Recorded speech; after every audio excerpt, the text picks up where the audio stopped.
سڵاوتان لێبێت و بەرخۆزاتان باش خەڵکی خۆڕاگری شارەکانی کوردستان و ئێران. لەگەڵتانم بۆ پێشکەشکردنی بەرنامەی ڕاستەوخۆی ئەمڕۆی تەلەڤیزیۆنی کۆمەڵا لە بەرواری 7 مانگی سەرماوەست. هەروەکو هەموو ڕۆژەکان ئەو ڕۆژدا بەرنامەکەماندا چاوتوی ئاخێزێکی جەماوەری دەکەین کە لە ئێراندا لە ئارادایە بە دیاریکراوی نەخشی کرێکاران و نەخشی ژنان کە داینەمە و ڕێکخەری ئەم شۆڕشە بوون.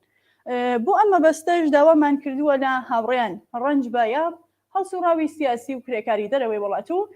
هاوڕێ فەریبە محەممەدی هەڵسوڕاوی سیاسی و چالاکی بواری ژنان کە بێن و لە بەرنامەکە بەشدار بن. هیوادارین کە تا کۆتایی لەگەڵمان بن. هاوڕێیان سڵاوتان لێبێت، زۆر سپاس کە بەشدارن لە بەرنامەیە. ئەم کاتت باش، منیش سڵاو ڕێزم هەیە بۆ بینەرانتان و هەروەها بۆ میوانی بەڕێستان. سلااو لە ئێوەش دەستان خۆش بێماندنە بن. سلااو لە هاوڕێ فەریباش، سپاس بۆ ئێوە. زۆر سپاس. هاوڕێ ڕەنج پرسیارەکانم لە ئێوەوە دەست پێ یەکەم. درێژە کێشانی خۆپیشاندانەکان وا دەکات کە ئەو خەشرانەی کە تا ئێستا پەیوەست نەبوون بەم ئاعترازاتانەوە بەم مانگتانەوەتە بەم شۆڕشەوە پەیوەست بن. یەکێک لەو دەستکەوتە مەزنانەیە کە لەم شۆڕشە توانین ئێشارەی پێ بکەین پەیوەست بوونی کرێکارانی نەفتە، هەم بۆ مانگرتنیان هەم بۆ احترازاتیان. هەرچی کرێکارانیش یەکگرتوو بن ئەتوانێت شۆڕشەکە ڕادیکالتر و پێگەیشتووتر بکات، چونکە کرێکاران نەخشێکی زۆر گرنگیان هەیە لەناو ئەم شۆڕشەدا. ئێوە نەخشی کرێکاران و گرنگی مانگرتنەکانیان چۆن دەبینن؟ سپاس. هەروەک بخۆشت باست کرد ئاماژت پێدا کە دەورونەخشی کرێکاران زۆر گرنگە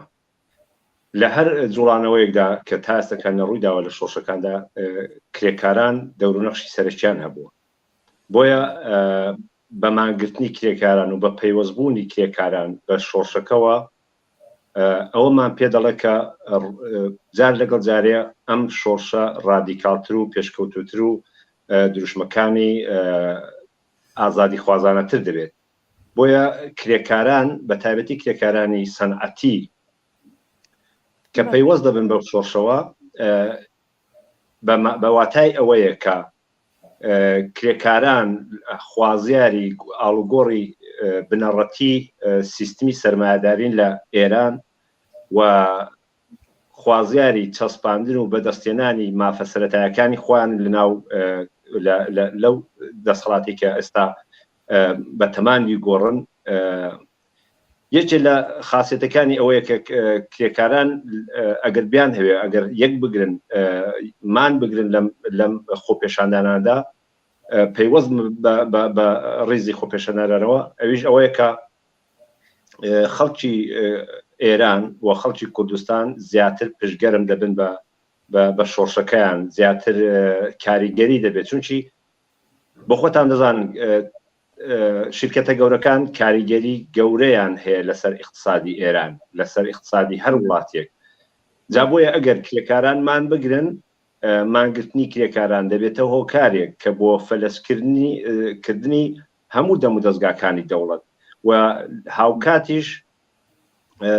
خەڵکەکە دڵخۆشتر دەبێت. چینی کرێکار و خەڵکی زەحمەتکێش لە ئێران پشتگەرمتر دەبن بەو شۆڕشە، باوەڕیان زیاتر بە خۆیان دەبێت. هەر بۆیە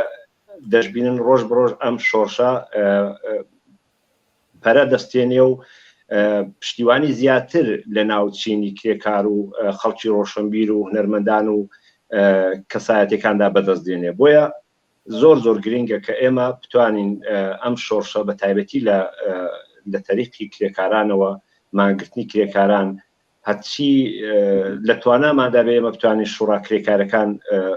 ئاگا بکەینەوە لەگەڵ ئەوان پەیوەندی بژیدرێ ئەم شۆڕشە زیاتر شۆڕشێکی کرێکاری و بە تایبەتی کە پەیوەستە بە شۆڕشی ژنانەوە. شۆڕشی ژنان و شۆڕشی کرێکارانیش هەردووکیان تەواوکەری یەکترن. یعنی ئەگەر شۆڕشی کرێکاری سەرکەوێ بێگومان لە شۆڕشی کرێکاریدا ژنان مافی زیاتر و مافەکانیان زیاتر بەرجەستە دەبێت، چونکی خودی هەردوو شۆڕشەکە تێکەڵچێشی یەکن، هەردوو شۆڕشەکە تەواوکەری یەکترن. لەبەرەوەی کە شۆڕشی ژن ئەو دروشمانەی کە دەدا دروشمێکی ڕادیکاڵانەیە کە دروشمەکە پەیوەندی بە چینی کرێکار و بە چینی هەژارەوە هەیە. بۆیە زۆر گرنگە ئێستاکانێکە بتوانین ئێمە کرێکاران و زەحمەتکێشانی هەموو بەشەکانی ئێران ئێستا گرنگە فقط بڵێن کرێکارانی نەفت گرنگەوەی کە ئێمە بتوانین ئەم پرۆژەی بڵێن ئەم مانگرتن و ئەم مانگرتنە گشتیانە گشتیتر بکەینەوە هەموو کارخانەکان دیکە بە کارخانەی شخصی و کارخانە دەوڵەتەکانەوە ئەوانە بگرێتە ئەوەش لە ڕێگای شوڕاکانەوە دەکرێت لە ڕێگای سندیکا کرێکارەکانەوە دەکرێت کرێکار ناتوانێت بۆ خۆی بەیانی هەستێ بڵە من مان دەگرم ئەمە ئەوان خوازیاری ئەوەن کە دەستمزدیان زیاد بێ خوازیاری ئەوەن کە حقوقیان بدرێ دەی بەهۆی ئەو خۆ پێشاندانەوەی کە ئێستا هەیە ئابووری ئێران تووشی داڕمان بوو دۆلار ڕۆژ بە ڕۆژ دەچێتە سەریە خەڵک فەقیری و فەقر زیاتر دڕات ینی چۆتە سەریە تۆ دەبینی ئەوە بۆ نزیک بۆ 4 مانگە خەڵک دەست لە کار هەڵدەگرێت کاری نییە دۆلار بەرز دەبێتەوە اقتصاد ڕۆژ بە ڕۆژ بەرەو ینی بەرەو داڕمان دەڕوە کەواتە ئەمە دەبێت ئەم چینی کرێکار لە هەموو ئێران وابێ کە لە تەریقی شوڕاکانەوە کە شوڕاکان هەماهەنگی و پاڵپشتی مانگرتنە گشتیەکان بن بڵێ دێم وڵاتان هاوڕێ ڕەنج بۆ ئەو پرسیارە دیارە پرسیارشمەیە با بڕۆینە لای بەڵێ زۆر سپاس با بڕۆینە لای هاوڕێ فەریبا هاوڕێ فەریبا لا 100 ڕۆژی ئاخێزەکانی جەماوەری لە ئێرانین جمهوری ئیسلامی نەیتوانیوە بەم ئاخێزانە بگرێ بەر بەم شۆڕشە بگرێ سەرکوبی بکات دروستە لە بازێ لە ڕۆژەکانەوە خۆپیشاندان کەمتر بوو دەنگۆی ئەوە هات کە خۆپیشاندانەکان سەرکوب کراوە و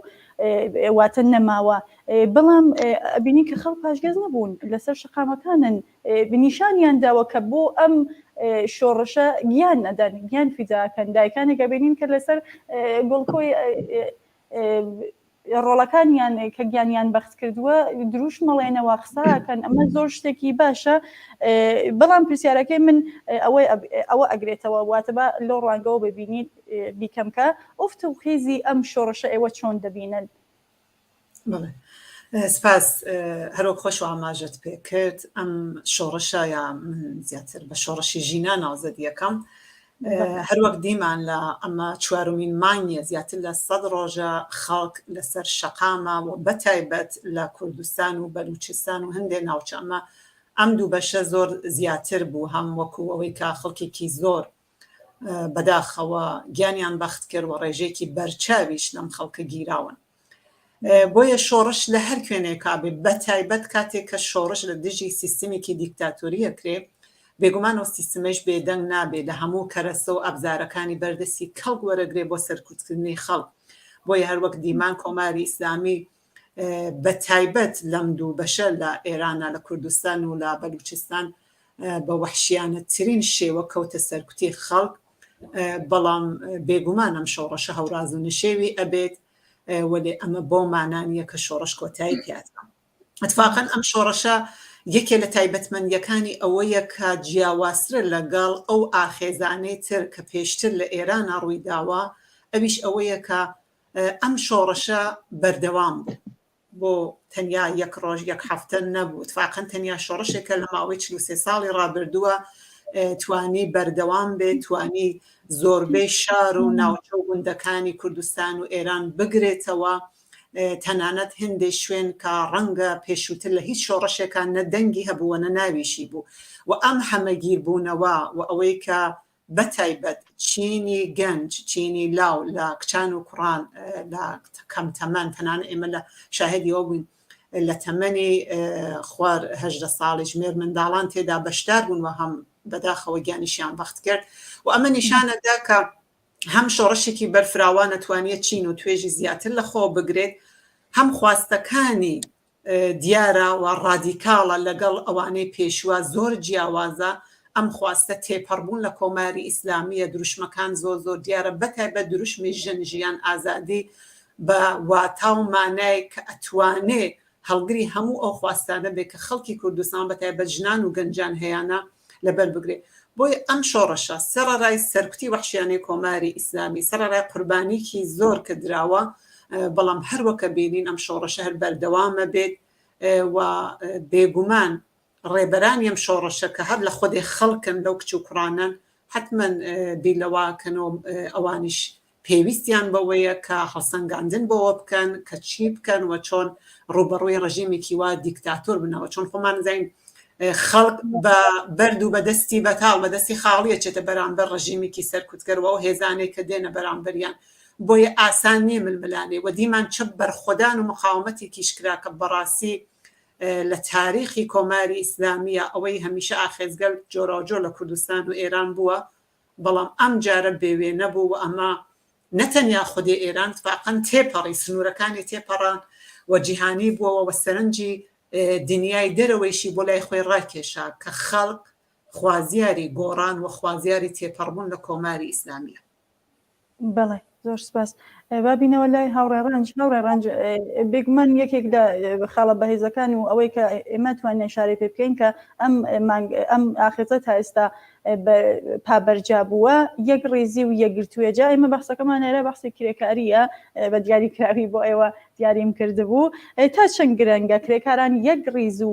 یەکگرتوو بن نەقشی تەشەکۆلهای کرێکاری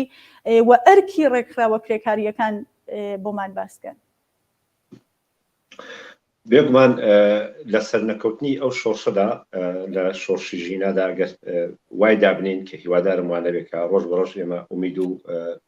ورەمان زیاتر بەرزە بێتەوە بە خەڵکی شۆڕجە لە ئێران لە کوردستان بە سەرنەکەوتنی ئەو شۆڕشە وای دابنین زەرمەندی سەرەکی کرێکاران دەبن یعنی کرێکاران تووشی داڕمانێکی ئابووری گەورە دەبنەوە لە داهاتووی ئەوەی کە بڵێن ئەم شۆڕشە هیوادارم کەوانە بێگەرەوە شۆڕشە سەر نەگرێ و سەر نەکەوێت کە زەرمەندی سەرەکی خەڵکی فەقیر و هەژار دەبێت. بۆیە زۆر گرنگە ئێستا تەشەکولە کرێکارەکان شوڕا کرێکارەکان لە ناوخۆ کرێکاران ڕێک بخەن قۆناق بە قۆناق دەست بکەن بە مانگرتن. تۆ کاتێک لە شرکتێک بەشێکی چکۆلە مادەگریە مەسەرەن دەنگدانەوەی دەبێت زۆر کەس پێی وایە کە ئەم مانگرتنی مەسەرەن چەند 50-60 نەفەر لە شرکەتی مەسەرەن نەوتی ئێران لە شرکەتی نەوت و ئەزان کە کاریگەری نابێت. من بۆ خۆم ئەزمونم هەیە مەسەرەن لە یەک بەشی چکۆلەی ئەم شرکەتەکە مانگرتن بگرێ وەڕێ بخرێ داوای هندێک مافی سەرەتایی بکەن ئەم شرکەتە بە میلیۆنها دۆلار زەرەری دەبێت. ئێستا بە پەیوەندی بە گەورەی چکۆلەی شرکەتەکانەوە هەیە کارخانە گەورەکانەوە هەتا گەورەتر بێ زەرمەنی زیاترێکە چونکی تۆ وەختێک لە بەشێک مادەگرێ و بەشای تر کۆمپلێت هەموو کارخانەکە دەوەستێکەوەتە لێرەدا گرینگە کرێکاران ئاگا بنەوە کرێکاران لە ڕێگای شوڕاکانەوە ئاگایی بەدەست بێنن و دەبێت لەگەڵ شوڕاکان پەیوەندی بگیرێ کە کاریگەری ئەوان لەسەر ئەو شۆڕشە کاریگەری لە 100% کە دەتوانێت شۆڕشی ژینا سەر بخە بە هۆکارەوەی کە اقتصادی ئێران یا اقتصادی هەر وڵاتێک لە دەستی کرێکار و زەحمەتکێشدایە کەواتە ئەبێ قۆناق بە قۆناق ئەم مانگرتنانە دەست پێ بکە مانگرتن بەرحاڵ دەبێت داواکارەکانیان بەرز بکەنەوە بۆ نمونە داوای حەقدەستی زیاتر بکەن. ئێستا دۆلار چۆتە سەریا خورد و خۆراک گران بۆ دەبێت لە پاڵ ئەوەدا کرێکاران داواکانیان بەرزکەنەوە بڵێ ئێمە مەسەرەن بیمەمان دەوێت بیمەکانیان زیاد بکەن حقوقیان زیاد بکەن دەی بۆش لەم حاڵەتدا کە ئێستا کارفەرما ئەو ملکەز نابێ بووە کەواتە دەبێتەوە هۆکاریەوەی کێ مانگرتن دەست پێ بکات کە مانگرتنیش دەستی پێکرد مانگرتنەکە تەسیری ڕاستەوخۆی لەسەر شۆڕشەکە دەبێت. بۆیە زۆر گرینگە کە ئێستاکانێ ئێمە بتوانین هەموو شرکەتەکان ئەم ئاگاهەیە بڵین هەموو کارخانەکان بگرێتەوە ئەم ئاگاهەیە بگاتە دەستی شوڕاکان بگاتە دەستی چینی کرێکار کە کاریگەری ئەوان لەسەر ئەو شۆڕشە لە 100% یعنی بەبێ ئەوان زەحمەتە کە ئێمە بتوانین شۆڕشەکەمان بە تەواوی یا بە سەرکەوتوی کە بە ئامانجەکانی خۆی بگا ڕەنگە بڵێن ئەگەر شۆڕشی سەری بگرت ئەگەر بەبێ بەشداری چینی کرێکار شۆڕشێکی ڕادیکاڵ و پێشکەوتو نابێت بەبێ ژنان شۆڕشێکی ڕادیکاڵ و پێشکەوتو نابێت بۆیە زۆر گرنگە لێرەدا چینی کرێکار ماگرتەکانیان دەست پێ بکەن، یەک بگرن، یەکگرتووی چینی کرێکار لە پێش هەموو داخوازەکانی ئێرانەوەی. بەڕاستەکی گەر چینی کرێکار یەک نەگرێ هەرگیز تۆ ناتوانێت چاوەڕوان لە چینی سەرمایه‌دار و دەستڕۆشت بکەیت ئەو شۆشت بۆ بگۆڕێ. ئەوەی کێستاکانی هاتووە سەر شەقام ژنانن کە داوای مافی خۆیان دەکەن، مافی تاکەسی دەکەن، داوای ئازادی دەکەن، لە پاڵەوەدا چینی کرێکارە داوای دەستمزد و ژیانی باشتر دەکات. بۆیە زۆر گرنگە بەشداری چینی کرێکار و هاوڕێ ڕەنج ببوورە قسەکانتانە بڕم واتە بە وا بپرسید چکردن چۆن ئەبینین دروستە کرێکاران زۆر پێویستە و زۆر گرنگە کە پەیوەست من چونە بینین زیاتر لە داهاتی نەوت و ئەمانە نیروهای سەرکوبگەر واتە لەوەیەوە تەمین ئەبن بە مانگرتنی ئەمانیشەوە فەرلێجە بن. بەڵام ئەبینین کە کرێکارانی ڕسمی مەحافزەکارانەتر ئاماڵەکان بەحسی قەراردادیانە، قەراردادی کارەکەیان بەحسی بیمەیانە، دەرکرانیانە. ئێوە نظرتان لەبارەی ئەمە چییە؟ خۆی هەموو شرکەتە گەورەکان یاسایەکیان هەیە بۆ وەرگرتنی کرێکار.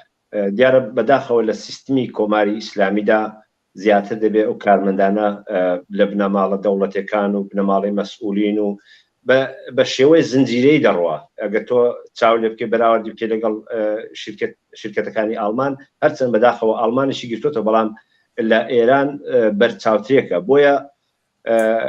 پێی دەوێت هەتا مەسەلەن تۆ بتوانی کرێکاران ئاگا بکەیتەوە کە تۆ بڵین ئەو کرێکارە سەنعەتیانەی، ئەو کرێکارانەی کە ڕسمین، ئەوانە کە لە کاناڵهای بڵین بە قەولی هیندەڵە لە کاناڵهای ڕەفاقەت و خزمایەتی و مەسئولینەوە خەڵک دەچێت لەو ئۆرگانانەدا دەمەزدەکەواتە هاسان نییە تۆ بڵێ من بەیانی هەڵدەستم بە کرێکارەکان دەڵم یەک بگرن یا بڵێن مانگرتن بکەن. بۆیە تۆ دەبێت ئەمە ئیلا لە ڕێگای شوڕا کرێکارەکانەوە بێ. شوڕا کرێکارەکانش بەداخەوە دەتوانم ئەوە بڵێم کە ئەزمموی خۆم زۆربەی شوڕا کرێکارەکان زۆر جار ئەیکێشن بەلای خاوەنکارە، ئەیکێشن بەلای سیستمە، بە تایبەتی لە سیستمی ئەمڕۆی ئێراندا ئەمە بەرچاوترێکە. بۆیە درێژە کێشانی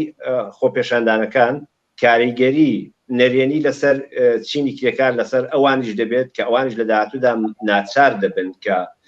بێنە ناو ڕیزی گەلەوە، بێنە پەیوەست بن بە خۆپێشاندانەکانەوە، لەبەر ئەوەی کە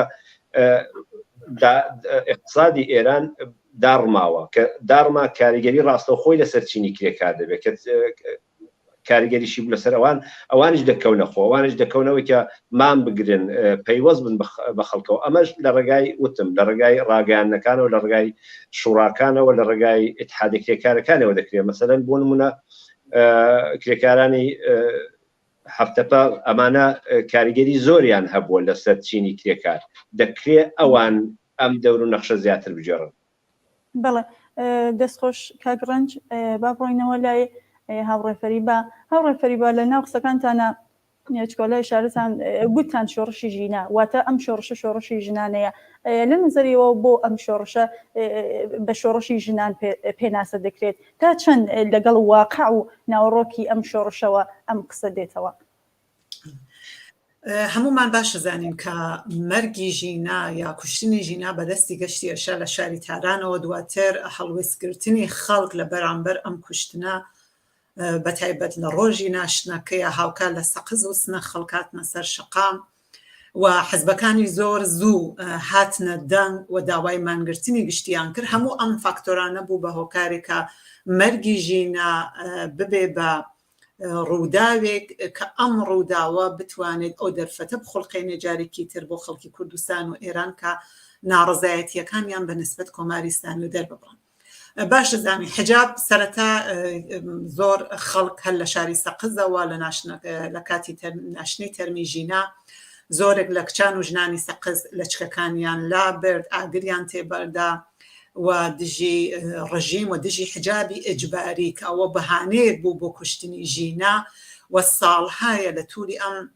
43 ساڵە حجاب وەک یەکێک لە نەماد و سمبولەکانی کۆماری ئیسلامی ئەناسرا. ئەمە جیالەوەی کە بارحاڵ نەمادێکە بۆ مسلمانەکان، بەڵام ئەوە تاکێکە بڕیارەدا کە حجابی بێ یان نێبێ، وەک باقی وڵاتانی دیکە ئێمە ئەیبینین کە خەڵکی مسلمان چۆن بڕیارەدا لەسەری. بەڵام کۆماری ئیسلامی هات ئەمەی هەر لە سەرەتاوە بە زۆر سەپان بەسەر ژنانە و ئەمەی کرد بە ئامرازێک بۆ سوکایەتیکردن بە ژنان، تەنانەت ژنانێک کە نوێنەری وڵاتانی ئوروپایی و نازانم لە ڕۆژاوە هاتن سەردان ئێرانیانە کرد، ئەوانیشی ناچارە کرد کە ئەم نەمادەی کۆماری ئیسلامی حتممە نەبێ لەسەرکەن ئەو کار لەگەڵیان دانیشتن. بۆیە ئەمەی زەقە کردبووەوە بۆ ئەمە زۆر ئەرزشی دانیا. و کاتێک کە کوشتنی ژینا بە بەهانەی بەدحجابی بوو، ئەمە ئەو دەرفەتەی خولقان بۆ ژنان کە جارێکی تر دژی ئەم سمبۆلەی کۆماری ئیسلامی، دژی ئەم نەمادەیە، ئەم ئەبزارە کە 43 ساڵە ژنانی پێ تەحقیرەکات و بووە بە ئامرازێ بەدەستیەوە ناڕزایەتی دەرببڕن و هەروەک دیمان یەکەم ناڕزایەتیەکان ژنان دەستیان پێکرد. و ژنان بوون خوازیاری ئەوە بن کە حجاب نەمێنێ، خوازیاری ئەوە بوون کە مافەکانیان بدرێ، خوازیاری نەمانی کۆماری ئیسلامی بوون و پێیان وا بوو کە چیتر هیچ شتێک ناتوانێت بەربەوە بگرێن. ئێمە وەکو ژن لە کۆماری ئیسلامیە هیچ یەک لە مافە ئینسانیەکانی ئێمە بەدین نایێت مەگرەوەی کە ئەم ڕژیمە نەمێنێت. و ئەمە دیمان پاڵپشتی پیاوانیشی لەگەڵا بوو، دیمان بە جێگە حزبەکان پشتیوانیان لێ کرد و دواتریش لە زۆربەی شارەکانی دیکەی ئێرانیش ژنان دەوری سەرکیان هەبوو، هەتا ئێسێشی لەگەڵا بێ. جگە لەو کچە جوانانەی کە لە مەدرسەکانە، لە قوتابخانەکانە، ئەوانەی هاتنە سەر شەقام، ئەوانەی لە زانکۆکان بەڕاستی کە ئەبێ ڕێزی تایبەت لە ئێمە لە خوێندکاران بدنی، خوێندکاران دەوری سەرکیان بوو. یعنی لەم چەند ڕۆژە و بە تایبەت لە سەرەتاوە هاوکار لەگەڵ خەڵکی کوردستان هەر لە یەکەم ڕۆژ ناڕزایەتیان دەربڕی. بۆیە ئەم کچانەوە تەنانەت ئەو دایکە شەهیدەی کە ڕۆڵەکەی لە دەست ئەدا و لەسەر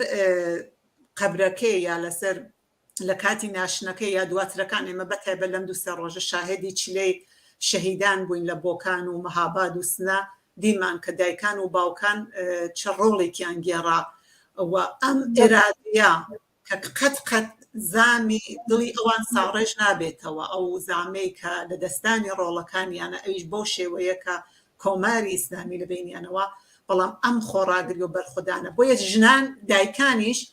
بەشێکن لەم تێکۆشانەی ژنان و تۆ ناتوانی ئەمە نەبینی لە شۆڕشە. بە تایبەت ئەم شۆڕشە وتم دروشمەکەیشی ژن ژیان ئازادی بوو و زۆریش بەرچاو بوو، فڕەدانی لە چک، ئاگردانی لە چک، ڕاستەوخۆ دژی کۆماری ئیسلامی شعاردان و هەموو ئەمانە نیشانیدا. تەنانەت ئێمە دیمان لە ئوروپا و شوێنەکانی دیکەش زۆرێک لە ژنان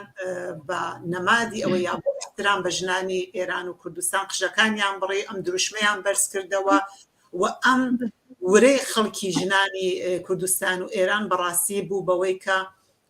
زۆر دەنگدانەوەی بوو کە ئەم دەنگدانەوە بێوێ نەبوو. ڕەنگە لەم 43 ساڵە ژنان بە جۆرهای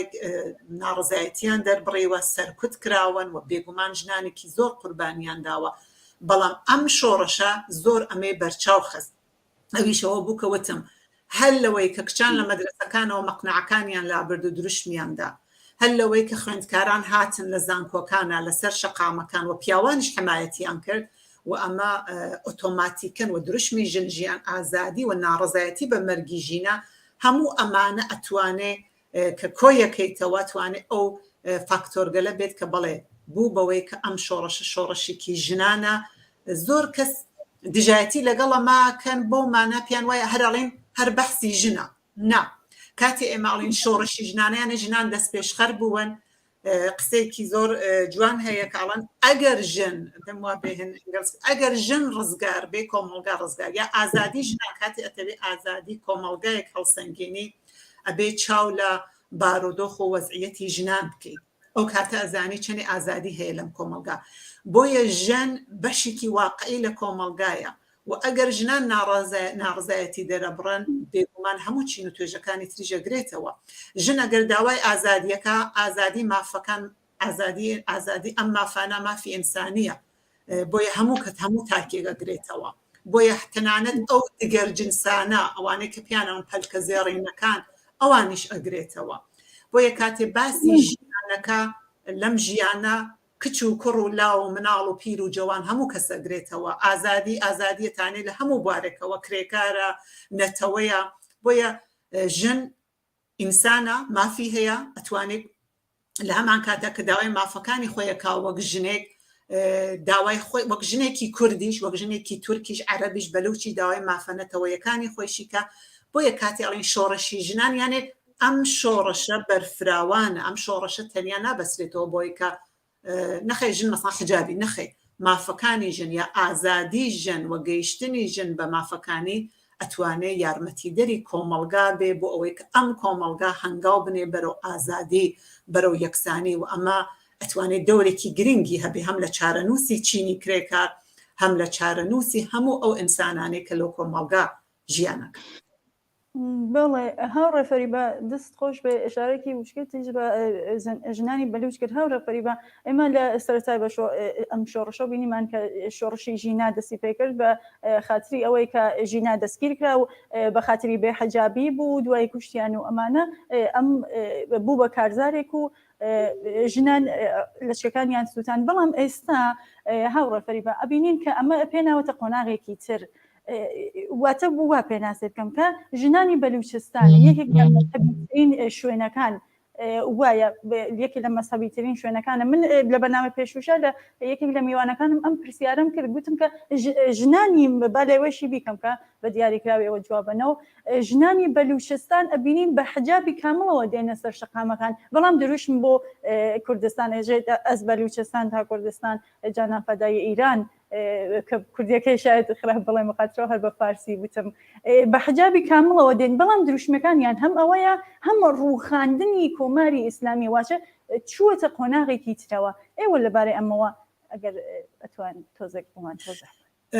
بەلوچستان یەکێک لەو شوێنانەیە کە بەداخەوە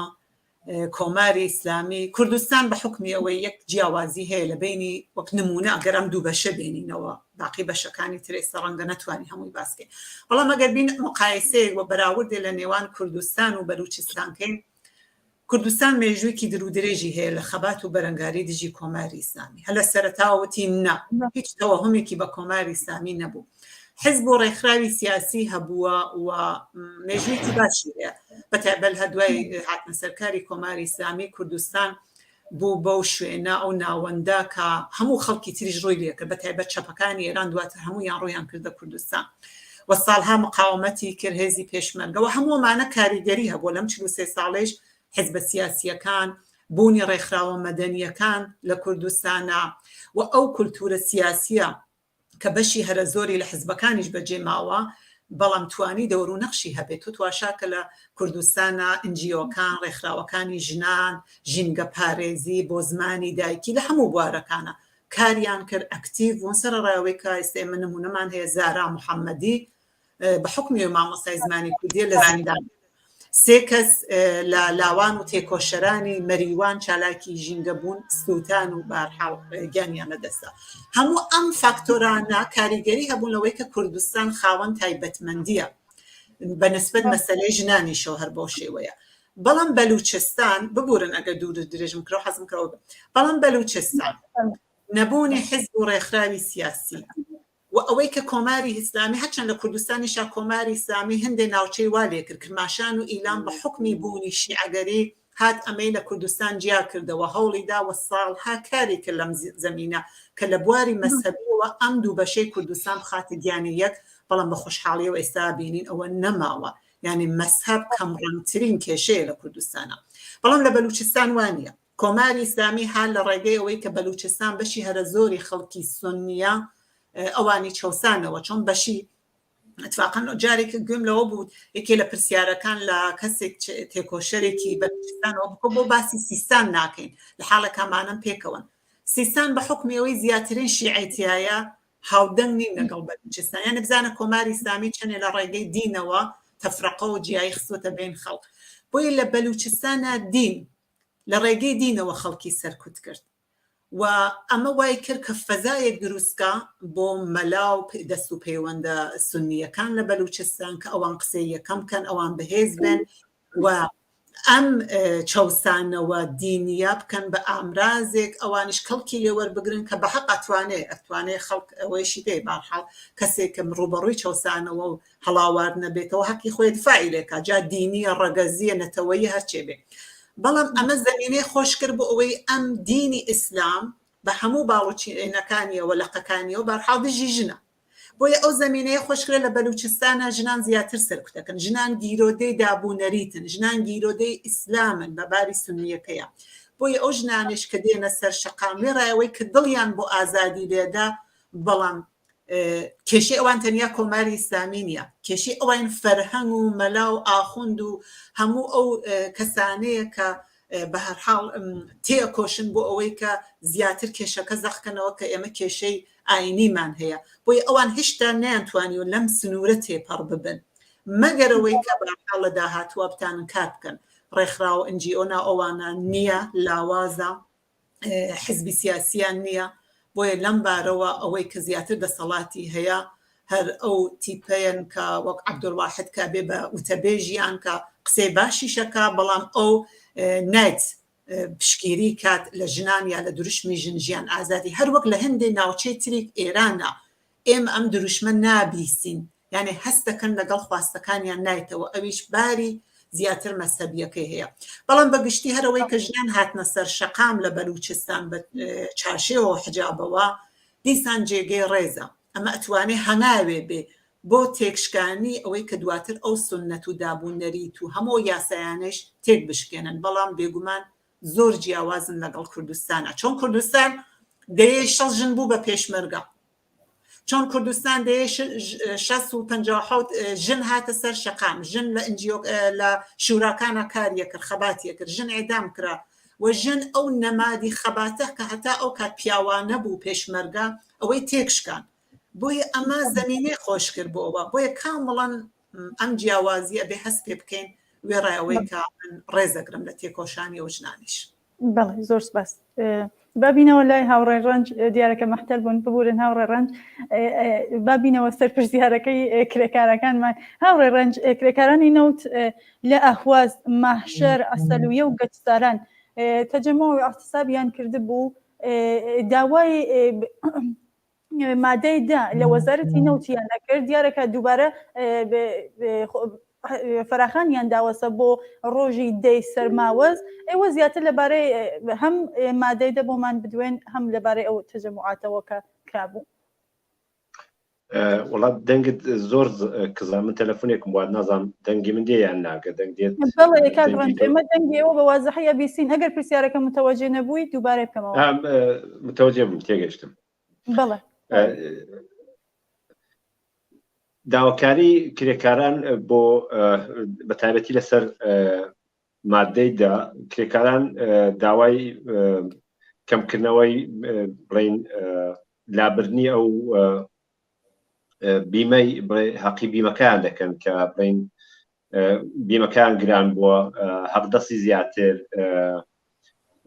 کۆمەڵێک داواکاریان بەرز کردوێتەوە کە ئەم داواکاریانە کە دەکرێت ببێتە هۆکارێک بۆ ئەوەی کە ئەم کرێکارانە زیاتر بەڵێ کێشەمان نییە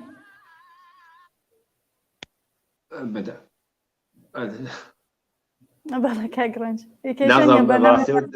کێشانە بۆ پیش دێت داواکە لەو کەسەکەوە ڕاستەخۆش تەلەفۆنەکە سەرە داوای بن دەکەم کرێکاران زیاتر داواکارەکانیان بۆ کەمکردنەوەی دانی بیمەیە ینی ئێستا بیمەکانیان زۆر گران بۆ بەخاتی ئەم خۆپێشاندان و سەرهەڵدانانی کە ئێستا لە ئێران سەریەڵداوە هەروەک لە سەرتاشەوە باسم کرد تەوەڕۆم گرانی ڕۆژ بە ڕۆژ یەخی کرێکاران دەگرێ کەواتە ئەمە قەشێک یا بڵێن چینێکی یا کارخانەیەکی دیاریکراو ناگرێتەوە ئەمە لە دوا ڕۆژدا ئەم مەسەلەی تەوەڕۆم و گرانیە هەموو ئێران دەگرێتەوە بە تایبەتی چینی کرێکار بۆیە ئەوان داوایان بەرز کردەوە کە بڵێن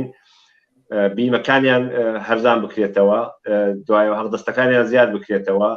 حەقی ڕێگاوبانەکانیان هندێک داواکاریان بەڕاستەکەی بەرز کردەوە کە داواکاریەکانیان داواکارێکی ڕەوا بوو بەڵام تا ئێستاکان جوابێکی وایان پێ نەدراوەتەوە کە ئەمە دەکرێت لە ڕێگای سەندیکا کرێکارەکانەوە زیاتر پاڵپشتیان بکرێ و مان بگرن ینی بەبێ مانگرتن بەبێ ئەوەی کە ئەوان مان نەگرن ناتوانن داواکارەکانیان بەجێ بێن و بەدەست بێنن بەڕاستێکی یادارم دەنکە زۆر خراپ دێت تۆزێک ئەو دوسێدا تەلەفۆن بووە داوای لێ بوو نەکەم نازانم ئەگەر کێشەکەم ئەوەیە ئێستا دەنگی من ئەبیستم کاگڕنج وڵای زۆر بەزایفی ئەگەر بیگرمەوە نازانم جارشکە تەلەفۆنەکە بگرمەوە ئێمە ئەڕۆینە لای هاوڕێ فەریبا ئێوە کێشەی دەنگەکەتان حەل بکەن هاوڕێ فەریبا بە خاتری کێشەی تەکنیکی ئێمە دێمەوە لای ئەوە دواترە ڕۆینەوە سەرەوە پرسیارە بۆ لای کاک ڕەنج خۆتان ئشارەتان پێ کرد بەڵام ئێستا پێم خۆشە زیاتر ئاماژێ پێ بدەن لە شۆڕەشی ژینادا ژنان و کچانی کوردستان بە تایبەت سەلماندیان کە خاوەنی چ توانایی وشیاری وە پۆتانسیلێکی مەزنن لە خەبات و تێکۆشاندا تەنانەت لە ڕێبەڕیکردنی ئاخێزەکاندا ئێوە لەبارەی ئەمەیشە زیاتر بۆمان تەوزیح بن. لە قسەکانی پێشومان من بە جۆرێک ئاماژەم پێ کرد کە ژنان چە دەور و ڕۆڵێکی گرنگیان هەبووە و بە تایبەت شۆڕشی ژینە لە کوردستانەوە دەستی پێ کرد و دەور و نەخشی ژنی کورد جارێکی تر من وازانم زۆر خستیە بەرچاو زۆر بەرجەسێ کردەوە. من پێشووتری ئاماژەم پێ کرد بە حکمی ئەوەی ژنان لە کوردستانە سەرڕایەوەی کە بارحاڵ ژن لە سیستمی کۆماری ئیسلامیە لەباری یاساییەوە مافی نییە و ڕوبەڕووی هەڵاواردنە بێتەوە بۆیە دەرگیری هەندێ سنەت و دابوونەریتی ناو کۆمەڵگایشە و لە هەمان کاتیشە بارحاڵ وەک ژنی کوردیش ستەمی نەتەوەیشی لەسەرشانە بۆیە ئەم پرسایە کە ژنانی نەتەوەکانی دیکە وەک ژنانی نەتەوەی باڵادەست نین هاوکار لەگەڵ ستەمی جنسی و بێمافیان وەک ژن ئەوان ستەمی نەتەوەیەکێشیانە سەرشانە بەڵام بە حکمی ئەو مێژووە لە کوردستانە هەیە و بەتایبەت لەم بارەیەوە ئێماتانین زۆر بەقەوڵەڵێ تاکید لەسەر ئەماکەین بە ورەیەکی بەرزەوە بڵین کۆمەڵان نەخشی سەرەکی بووە لە کوردستانە لەوەی کە بزوتنەوەی کورد ئاڵۆگۆڕی بەسەرا بێنێت لەو حاڵەتی پیاوانەیە بیهێنێتە دەرەوە و سەرنجی ڕابکێشێ بۆ پرسی ژن بۆ پرسی یەکسانی لە کۆمەلگا بۆیە کاتێ ژن ئەبێ بە پێشمەرگە ئەمە تەنیا ئەوە نیە تۆ ئەچیتە ناو حزبێک ئەمە ئەوەیە کە تۆ هەندێ دابوونەریت هەندێ سنوور ئەبەزێنی و بەزاندنی ئەم سنوورانە بەزاندنی یاسا کۆنەکانە بەزاندنی کولتور و سنەتە کۆنەکانە بەزاندنی هەموو ئەو دابوونەریتانەیە کە دژی ژنە و بەزاندنی تەنانەت ئەو کولتورە سیاسیە کە پێشووتر لە بزوتنەوەی کووردا بوو یا لە بزوتنەوەکانی دیکە بۆیە کاتی ئەمە دەست پێکات تۆ وشیارەیەک ئەدێ بە کۆمەلگا ورێک ئەبەخشی بە کۆمەلگا و بە تایبەت ژنان کە هەست بەوەکەن ئەتوانن دەور و نەخشیان بووی بۆیە کاتی خاوەنی ئەم مێژوان لەم 43 ساڵیشدا بەرامبەرکی لەگەڵ کۆماری ئیسلامی چ دەور و نەخشیان وەک پێشمەرگا چ لە ڕێکخراوە مەدەنیەکان لە ناوخۆی کوردستانە بەردەوام ژنان ئەکتیڤ بوون و ئەمە خۆی نیشاندا لە شۆڕەشی ژینایشە زۆر زوو ژنانی کورد هاتنە سەر خەت زۆر زوو ژنان بە دژی کۆماری ئیسلامیە چوونەوە و لەم دەرفەتە بە دروستی کەڵکیان وەرگرت و هێز و پتانسیلی خۆیانیان جارێکی تر نیشاندا بۆیە ڕێزگرتن لەم پتانسیێلا من وازانم بۆ هەموو تاکێک لە کوردستانە و بە تایبەت بۆ حزبەکان زۆر گرینگە کە سەرڕای ئەوەی کە من ئاماژەم بەوە کرد کە کۆمەڵە دەوری سەرەکی هەبووە و خاوەنی ئەم مێژووە پرشنگدارەیە بەڵام ئەمڕۆ نەسڵێک یان نەوەیکی تازە هاتووەتە سەرکار کە خواست و داواکاریەکانیان زۆر جیاوازە و بۆیە زۆر گرینگە گوێگرتن لەم نەسڵە تازە بە تایبەت کچان و ژنان کە چیان ئەوێت و خواست و داواکاری ئەوان لە خەبات چییە لە شۆڕشتی و لە داهاتووی ئێران و کوردستانە چی ئەوان خۆیان چۆنە بینەوە بۆیە ئەمە زۆر گرینگە کە ژنی کورد من وازانمە پتانسیەلەی تایە نیشانیشی داوا و ئەتوانێت لە داهاتوویشە زۆر دەوری کاریگەری هەبێ لە ڕێبەریکردن و ئیدارەکردنی خودی کوردستانیش. بەڵێ زۆر سپاس. هەوڕێ ڕەنج ئێستا دەنگ مەویستیت؟ ئێستا دەنگ دەبیستم بەڕاستی دوای ئەم دوسێ جار تەلەفۆنم بەسەرێک بووە داوا لێ بنەکەم ئەم دەنگ بەڵێ کێشەمانە. هەوڕێ ڕەنج ئێوە خۆتان وەکو کرێکارێکی پەناهەندە لە دەروای وڵات خەریکی کار و ژیانی خۆتانن نەخشی ئەو کرێکارانە لە دەروای وڵات ئەو کۆبوونەوانە یا نەخشی بە دیاریکراوی نەخشی کرێکاران بۆ داکەوتیکردن لە مافی کرێکارانی مانگرتووی ئێران چی دەبێت؟ ئەوەی ڕاستی لێرە چینێکی دیاریکراو نییە بڵێن چینی کرێکار کە ئێمە بتوانین پشتی پێبەستینی بڵێن چینێکی دیاریکراوەیە کارخانەیەکی دیاریکراوەیە شوڕایەکی دیاریکراوە کە پەنای بۆ بەرین و بڵێن داوای یارمەتی لێ بکەین داوای پشتیوانی مان لێ بکە ئەوەی کە دەیبینی لەسەر شەقامەکان وەکو من و تۆ هەزارانی دیکە هەرێکی لە جێگای کار دەکە دیارەوە کرێکارن بەڵام وتم کە تایبەت نییە بە ڕێکخراوەیەکی دیاریکراوی کرێکاری کە ئەوانە دێنە سەر شەقامەوانە کە دێنە سەر شەقام زیاتر سەر بەخۆن من خۆزگەم دەخواست کە ئێمە ئەوەندە بەهێز باین لێرە توانی بامان لەگەڵ سندیکا کرێکارەکانی ئاڵمان کە سندیکای کرێکاری ئاڵمان زۆر زۆر گەورەیە دەور و نەخشی کاریگەری لەسەر هەموو کرێکارانی جیهان هەیە بەڕاستێکی ینی هەمویان دەرس لەم اتحادی کرێکاری ئێرە وەردەگرن چون خواست و داخوازەکانی ئەمان هەر کاتێک هەر خواستێک بەرز بکەنەوە بۆ دەوڵەت ساڵانە دەرسەدی دەستموس بۆ کرێکار زیاد دەکەن هەموو مافەکان ینی هەر مافێک تۆ داوای بکەی حتمما تۆ شتێک بەدەستێنی بەداخەوە ئێمە ئەم یەکگرتووی و ئیتحادیەمان نییە لە نێو لەگەڵ کرێکارانی دەرەوەی وڵات ئەمیش نازانم هۆکارەکەی چییە خۆی زۆربەی اتحادی کرێکارەکان لێرە خەڵکی خارجین ینی بڵێن پەنابەرن لە تورکی تێدا کوردی تێدا فارسی تێدا هەموو نەتەوەکانی تێدا دەکرا ئێمە زۆر زۆر بەڕاحەتی لەگەڵ ئەوانە پەیوەندی بگرین و پاڵپشتی ئەوانش بۆ خۆمان بەدەست بێنین لە خۆ پێشاندانەکاندا من یەک دوزار هەوڵمدا بەداخەوە سەری نەگرت یەک دوزار من وتم ئێمە حاڵەتی چاومان بوات پێشێ لە ڕۆژهەڵات لە ئێران خەڵک لەسەر شەقامە خەڵک ئەوە داخوازەکانێتی وتیان ئێمە ئاگادارین بەڵام ئێمە نامانەوێت دەخاڵت لەوەدا بکەین بۆیە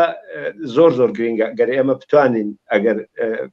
خەڵکی ئێرە کەسانی پسپۆر لەو بوارەدا بتوانن لەگەڵ اتحادی کرێکارەکان پەیوەندی بگرن و کە پەیوەندی ئەمانەی ئێرە ینی ئێمە گەر ئەوان بینە سەرخەت لەگەڵ اتحادی کرێکاری ئێران لەگەڵ شوڕاکانی ئێران پەیوەندی بگیردرێ کاریگەری زۆری دەبێت چونکی دەتوانن ئەمان ینی ئەوانەی ئێران دەتوانن لە ئەزمموی کرێکارانی ئێرە لە ئەزمموی خۆپێشاندانەکان لە داواکاریەکان مانگرتنەکان دەتوانن لە ئەزمموی ئالمانەکان بڵێن اتحادی کرێکاری ئالمانی کەڵک وەربگرن بەڵام بەداخەوە تا ئێستەکان ئێمە لەو قۆناغەدانی کە توانی بێتمان لەگەڵ یەکێتی کرێکارەکان لەگەڵ شوڕاکانی دەرەوەی وڵات پەیوەندێکی وامان ببێ بەڵام بەگشتی کرێکاران ئاگادارن ینی خودی کرێکارانی ئەو شرکتانە ئاگاداری ئەم خۆپێشاندانانەی ناوخۆ هەن ناڕاستە و خۆ پشتیوانی دەکەن زۆر جار من ینی یارمەتیش کە داوای یارمەتیشمان کردو وتیانە بەسەر چاو بەشداریشیان کردو لە خۆپێشاندان تاک و تۆگۆک و تاک بەڵام ئەوەی کە وەکو ئیتحادی کرێکارەکان بێن پشتیوانی ڕاستە و خۆی ئێمە بکەن یا پشتیوانی لە مانگرتوانی کرێکارانی نەفت بکەن یا لە کارخانەیەکی دیاریکراو بەداخەوە ئەوە تا ئێستا ڕووی نەداوە و ئەگەر ڕووشی دابێ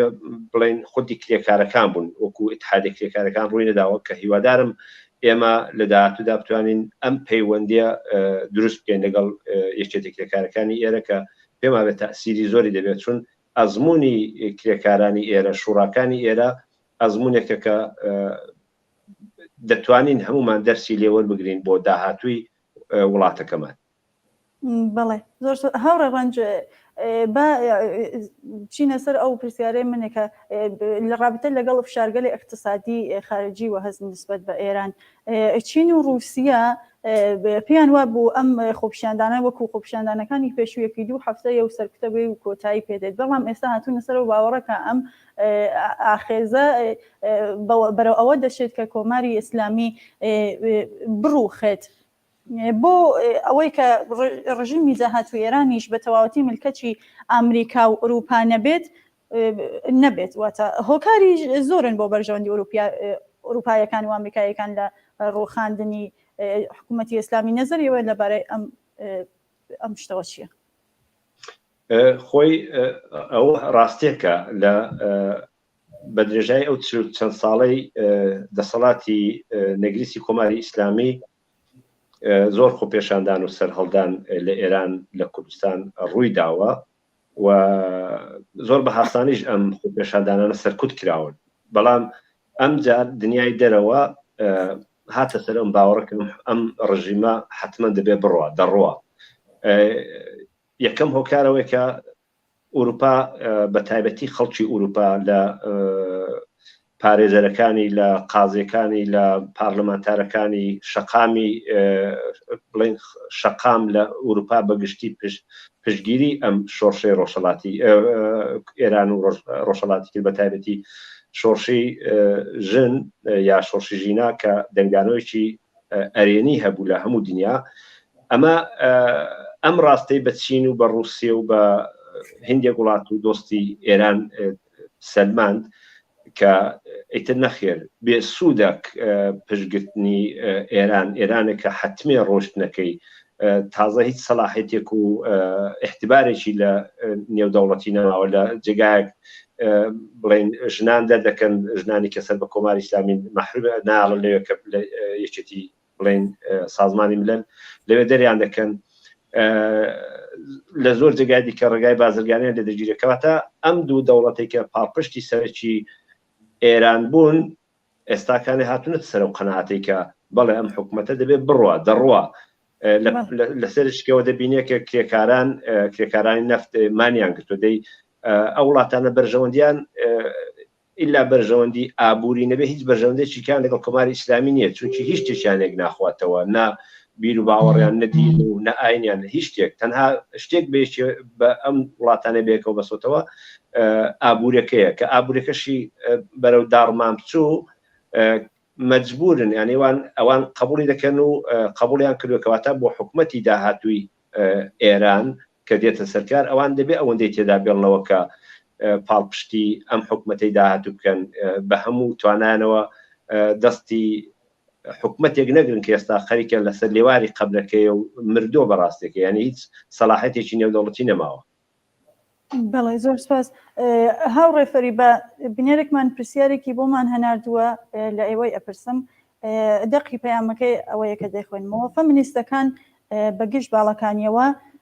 چۆن بەرخوردیان لەگەڵ شۆڕشی ژن-ژیان ئازادی کردگا شتێکیان پێ بووە بۆی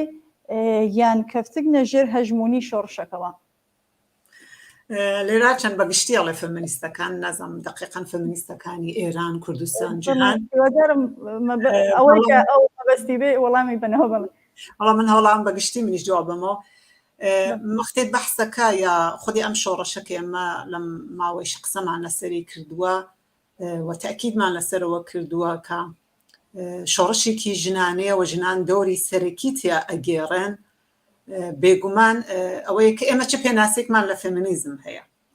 زۆر جار ڕەنگە ئەم پێناسەگە لە لای تاکەوە لە بەتایبە لە کۆمەلگای ئێمە بگۆڕێەوە لە تاکێ بۆ تاکێتتر جۆرێتتر بێ چۆن جۆرێک دشکردەوە من لە کۆمەلگای خۆمانە بەرامبەر بە فێمینیزم یا ناتێگەیشتنێک لەو مەسەلا هەیە مەسەلەی فێمینیزم هەمانە کە ژنان داوای مافەکانی خۆیان بکەن یانێ ئەگەر ژنێک ئەی هەوێت تەنیا لە چوارچێوەی پرسەکانی خۆی مافەکانی خۆیان خەباتکاوە کارکە و دەخاڵە لە شتێترا نەکات ڕەنگە ئەمە بە تەنیاوە ئەوێت وەکو خۆی وەکو ژن لە کۆمەلگا بگا بە مافەکانی بۆیە ئەمە کامەڵەن هەروەک چۆن باقی چین و توێژەکانی تری کۆمەلگا هەوڵەدا بۆ دەستەبەرکردنی مافەکانی خۆیان دەی ژنانی ژەتوانن ڕێکخراوەی خۆیانیان هەبێت ئنجیوی خۆیانیان هەبێ و بە هەرحاڵ لەو زاویەی ژنانەی خۆیانەوە بۆ مەسەلەکان بڕوان و داوای مافەکانی خۆیان کەن بۆیە من وازان متفاقەن ئەم شۆڕشێکە کە بە جۆرێک فێمینیستەکان خۆیان تیادیەوە لەبەرەوە ئەم فێمینیستەکان خوازیاری بالاخەرە ئەوەن کە لە کۆمەڵگا ژنان لە هەموو بارەکانە بگەن بە مافە کۆمەڵایەتی سیاسی ئابوووریەکانی خۆیان و بۆیە بە جۆرێک بەشداری ئەوان یا بوونی ئەوان لەم خەباتیشە قورساییەکەی من وازانم دیارە بەرچاوە بەڵام ئەوەی کە ئێمە پێمان وابێ نافەمینیستەکان لە دەرەوەی ئەم بازنەیەن من ئەوە تۆزێک بە هەڵابینە من خۆم لەگەڵەوەم کە بم وایە ئەم شۆڕشەتانێ شۆڕشێکی ژنانەیە شۆڕشێکی فێمینیستی وا پێناسێکین لەبەرەوە لەوەوە دەست پێکاوە ڕاستە خۆ دروشمەکەیشی ئەوەیەوە ژنەکە بە محوەری سەرەکی لەم شۆڕشە و بە دروشمی ژنجیان ئازادی کە ژن محوەریەتی ئەسلی هەیە لە شۆڕشەکە لە خەباتەکە و بۆ گەیشتن بە مافەکانی بۆیە من وازانم ئەتوانم بۆ بینەرازیزە بەڵام کە ئەم شۆڕشە ئەتوانێ شۆڕشێکی شپێکە فێمینیستەکان خوازیاری بن و شۆڕشی فێمینیستەکان ئێمە من وا بۆ خۆم وا پێناسەیەکەم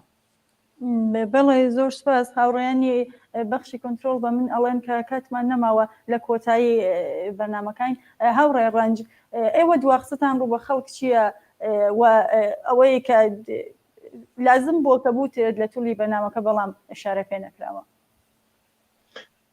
وەڵا شتێکی تایبەتی نەماوە بۆتن تەنها ئەوەندە ئەڵێم کە لێرەدا پێویستە چینی کرێکار خەڵکی زەحمەتکێش هەموو چین تۆژەکانی ئێران و کوردستان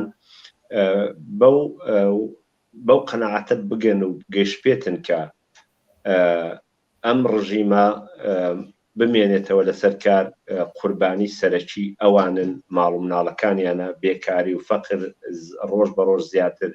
ڕوو لە ماڵەکانیان دەکا ئێعدام زیاتر دەبێ خەڵک زیاتر ئاوارە دەبێ خەڵک زیاتر ئێعدام دەکرێ ینی ژنان زیاتر دەچنەوە خوش کونی ماڵەکانیانەوە زیاتر ئەچەوسێنەوە ینی بۆیە هەرچی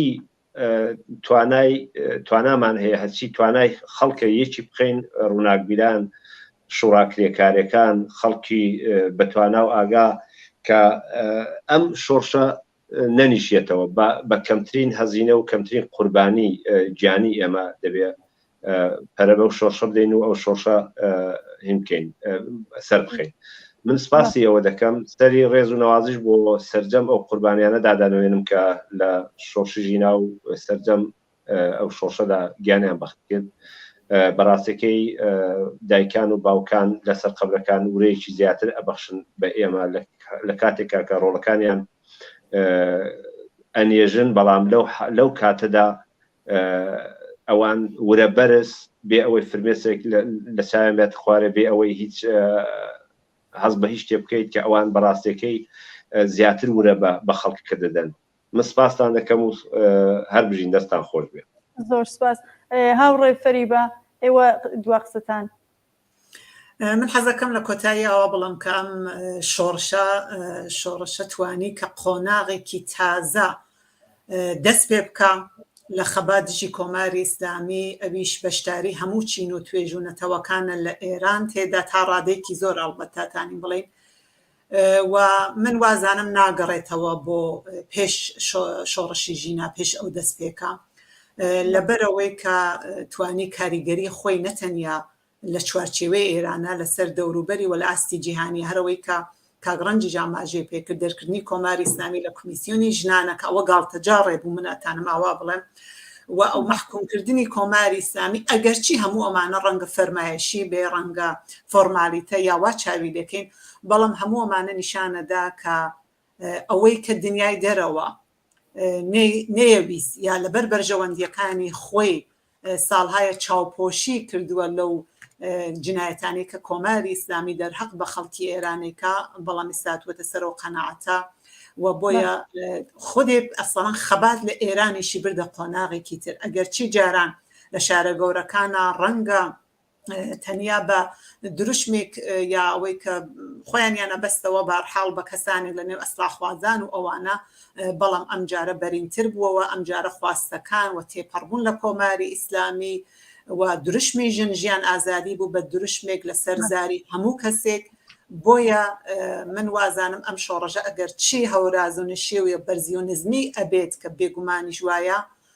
بەڵام بێگومان لە کۆتاییدا سەرەکەوێت و وازانم زۆر جیاوازە لەگەڵ ئاخێزەکانی پێشخۆی. منیش سەری ڕێزانوێنم بۆ سەرجەم تێکۆشان و خەباتی خەڵک و گیان بەخت کردوانیش. زۆر سپاس، کاتمان نەما. زۆر سپاس بۆ ئێوەی خۆشەویست کە بەشدار بوون لە بەرنامەکە. زۆر سپاس بۆ بینەرانی خۆشەویستمان کە تا ئێستا دانیشتون لە پای گیرەندەکانیان و بینەرمان بوون.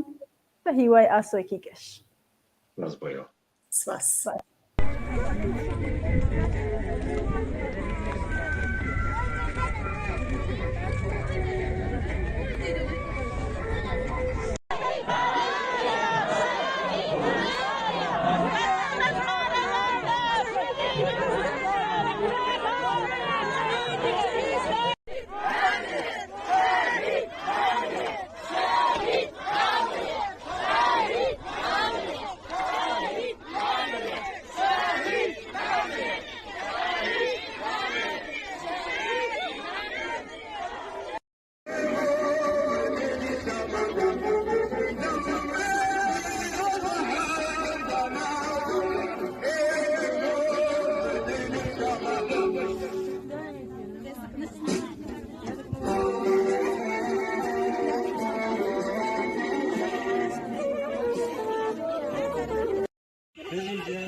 تەواوی شەو دڵم ئەستێرێ و بە تاقی ئاسمانی خەمتەوە سکڵی بورکانێکە. تەواوی شەو دڵم وەک شەمێکە و لە پانتایی خەونی یادەکاندا هەڵوەریوی دەستی سوتاونێکە. تۆ خەمێک بووی هێندەی هەنگاوەکانم، تۆ ڕۆژێک بووی هێندەی شەوەکانم، تۆ بزەیەک بووی هێندەی فرمێسکەکانم. نازانم لە کامە چەند ڕێی ئەندێشەکانمدا ونم کردی، لە کامە دەشتی کاوچی بە کاوچیدا بۆ ئاخر جار بۆنم کردی. تۆ ساڵتێک بووی هێندەی ساڵانی ئەوینم، تۆ شریکەی بووی هێندەی خەونە شیرینەکانی یەکەم کیژۆڵەی ژینم، تۆ ئاورێ بووی هێندەی سەرما و سۆڵەی ڕقوقینم. نازانم لە کامە لاپەڕەدا بووی بە ئاخر وشە، نازانم لە کامە بزەتدا هەڵقوڵا ئەمرێت وشە. ڕۆژگارێکە با بۆنی گوڵ ناکە، ڕەگ لە خاکدا دەخنچێ و باڵ ئیزنی سەفەری دوور بە باڵندە نادا. نازانم تۆ ئێستا لە خانووی تەنیای خۆتدا کام پەنجەرە دەکەیتەوە و لە کامە هەوریزک پڕدەنۆری. نازانم تۆ ئێستا لە وشەی شێتی حەزەکانتدا دەست بۆ کامە هێشووی لەقی ئەرخەوان ڕادەکێشی. گەرخەمی باغەونەکانتە لێیان گەڕێ ئەوان پێستی خاوچیان بەسە بۆ ڕوانەوە گەرخەمی باڵندە تەریکەکانتە لێیان گەڕێ ئەوان بستی ئاسمانیان بەسە بۆ گەڕانەوە